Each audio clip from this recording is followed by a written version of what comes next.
L'invité de NC Première. Des niveaux plus normaux et un régime de croissance au ralenti, c'est le principal enseignement de la synthèse des comptes rapides de la Nouvelle-Calédonie. L'ISEE, l'IEOM et l'Agence française de développement ont analysé les données 2015 afin de mesurer la croissance du territoire. Bonjour Romuald Pidgeot. Bonjour. Vous êtes chargé d'études au CEROM pour compte économique rapide de l'outre-mer, et vous êtes rédacteur de ce rapport sur les comptes de la Calédonie 2015. La croissance est au ralenti, ça ne veut pas dire qu'elle n'a pas progressé. Non, ça veut dire qu'elle augmente, mais moins rapidement que sur des années comme 2011, 2012, où on avait vraiment des taux de croissance très élevés. Plus 1,4%, c'est donc la progression de notre produit intérieur brut l'an passé. Cela veut dire que nous sommes bien loin des années grasses. C'est ça, mais on se rapproche plus de niveaux de pays développés qui sont à ces niveaux de croissance. Des années de belle croissance, on le rappelle, qui étaient tirées par de nombreux chantiers. Voilà, qui étaient des années peut-être de sur-régime où on n'avait pas, c'était pas des situations normales, comme vous l'avez dit. Oui, vous employez la notion de phase d'atterrissage, Romuald Pidgeot. C'est bien pour nous faire comprendre que nous sommes en train de retrouver, on l'appuie encore, un niveau de croissance, comment vous dites, plus structurel. Plus structurel, alors qu'avant on était sur des niveaux conjoncturels du fait de ces projets qui sont arrivés sur cette décennie mais qui n'arriveront pas sur toutes les décennies prochaines. Est-ce que c'est un ralentissement de la croissance qui doit nous inquiéter ? Je ne pense pas. Comme on dit que c'est un atterrissage, on se rapproche d'un niveau qui sera plus stable.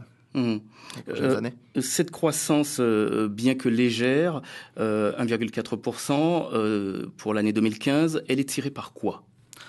Alors, elle est tirée par la consommation des ménages. La consommation des ménages qui est ce qu'on appelle un agrégat robuste, c'est-à-dire que même s'il y a moins d'emplois, s'il y a moins de salaires, les ménages continuent de consommer parce qu'un ménage qui ne consomme pas, il meurt.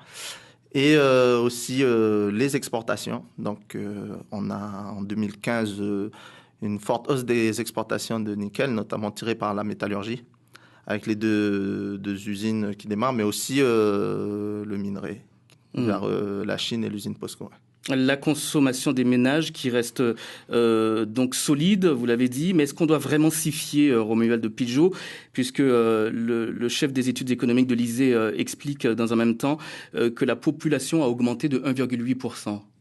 Oui, ça veut dire que la consommation a augmenté moins rapidement que la consommation des ménages a augmenté moins rapidement que la population. Donc, ça veut dire concrètement qu'il y a d'une année sur l'autre, les ménages, par ménage, il y a une légère baisse de la consommation. Oui, la hausse des prix, est-ce qu'elle peut avoir un effet sur le calcul du produit intérieur brut, la hausse des prix en Nouvelle-Calédonie ?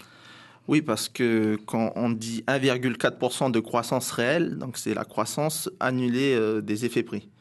Et donc, une inflation plus faible fera qu'on aura plus tendance à consommer, à avoir de l'activité, d'une part. Mais c'est vrai que d'une autre part, l'inflation est aussi un indicateur d'accélération de l'économie. Donc, ça va un peu dans les deux sens. Oui, est-ce que dans votre calcul, vous éliminez justement cette augmentation des prix ? Oui, mais c'est vrai que j'augmente totalement cette augmentation des prix, mais aussi cette diminution des prix du nickel. Donc, si on regarde la croissance nominale, en valeur, on va dire, elle ne bouge pas. Donc, 0% de croissance nominale, et on a beaucoup plus de croissance réelle, ce fameux 1,4%. Cette différence est due au fait que les prix du nickel chutent. Donc, ça nous fait plus de croissance réelle que de croissance nominale. Donc, la croissance réelle est le vrai indicateur de la hausse de l'activité. On a vraiment une hausse de l'activité liée à cette montée en puissance des métallurgistes, mais qui est pénalisée d'un autre côté par des prix du nickel défavorables. Est-ce qu'on peut expliquer la différence, Romuald Pidgeot, entre croissance réelle et croissance nominale ? Oui, alors la croissance nominale, c'est ce qu'on va observer monétairement. Donc, on va dire que la valeur ajoutée, c'est grosso modo la richesse qu'on dégage, donc en francs CFP. Mais on a aussi une hausse des prix d'une année sur l'autre. Donc, pour voir vraiment ce qui est la hausse de l'activité, ce qui n'est pas dû à l'effet prix, on annule cet effet prix et on obtient la croissance réelle qui est vraiment l'indicateur de la variation de l'activité. Voilà, donc on a tout bien compris. La croissance, est-ce qu'elle correspond forcément, cette croissance, au taux de croissance du PIB ? Oui, c'est ça, c'est exactement ça. C'est le taux de croissance du PIB. Alors, vous avez observé dans votre étude que le niveau de salaire a peu augmenté. Oui, c'est des hypothèses qu'on a fait en regardant certains indicateurs. On est dans un contexte un peu d'inflation faible. Donc, l'inflation sur le marché, ça se reporte aussi sur les salaires. Alors que des années où on avait une inflation plus élevée, les salaires suivaient. Alors voilà. toujours dans la consommation des ménages qui reste solide, une consommation qui a augmenté un petit peu, c'est l'année dernière.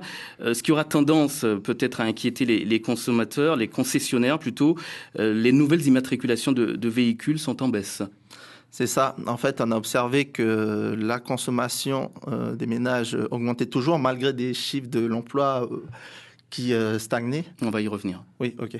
Et en fait, c'est juste un changement de la structure de la consommation. Les gens ont préféré consommer des produits de première nécessité, privilégier ces produits au détriment de produits d'équipement comme les véhicules, les produits de luxe. Voilà.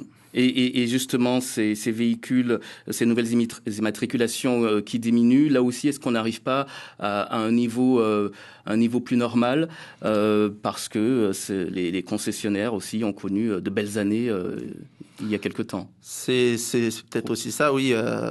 Sur cette période qu'on disait faste, il y a eu beaucoup de revenus sur la Nouvelle-Calédonie et les gens ont consommé. Donc, comme pour le reste de l'économie, les gens doivent avoir un niveau de consommation plus stable. Oui, et vous l'avez dit, les ménages se concentrent davantage sur les produits de première nécessité.